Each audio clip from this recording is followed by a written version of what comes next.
Mga boss, Pilipinas, Duterte pa rin ang pag-asa ng Pilipinas. Sa tuwing nakikita ko na magkasama ang mga Dutertes, ito na to mga boss.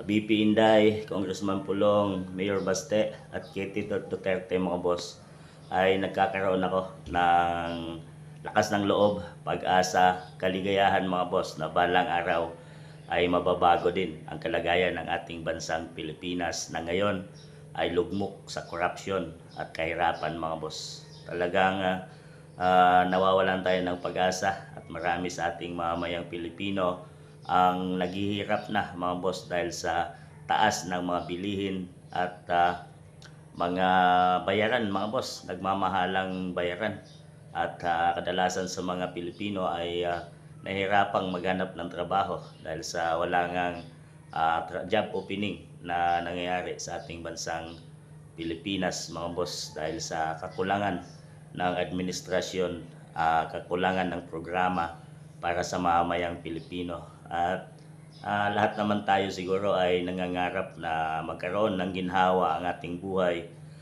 maganda at madali, murang bilihin na yan ay kadalasang ginagawa natin at ginagamit, kinakain araw-araw mga boss. At nakikita ko na itong mga anak ni dating Pangulong Rodrigo Roa Duterte ay magkakaroon tayo ng kaginhawaan at pag-asa na mayahon sa kahirapan ng ating bansang Pilipinas. Itong mga mga boss ay siya ang magiging sandalan, sandata na magiging maayos na ang ating bansang Pilipinas dahil nakita na natin sa kanilang pamamahala bilang Vice President, Mayor, Congressman at ito si Kitty ay posibleng susunod na rin sa yapak ng kanilang mga kapatid at ng kanyang ama mga boss.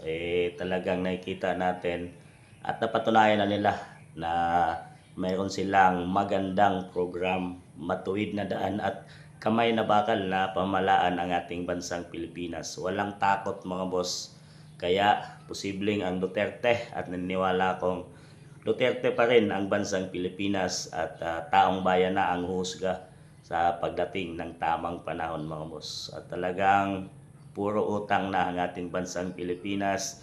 Hindi pa man naisilang ang inyong mga anak mga boss ay meron na itong utang na naghihintay dito sa ating bansang Pilipinas at ganoon na nga kalubog at talamak sa korupsyon ng ating bansang Pilipinas ngayon mga boss na walang direkta dahil sa pamumuno ni PBBM ay walang command mga boss no. Kaya nagkawatak-watak ang kanyang mga nasakupan dahil yan sa isang leader na walang straight na programa at pananaw sa ating bansang Pilipinas.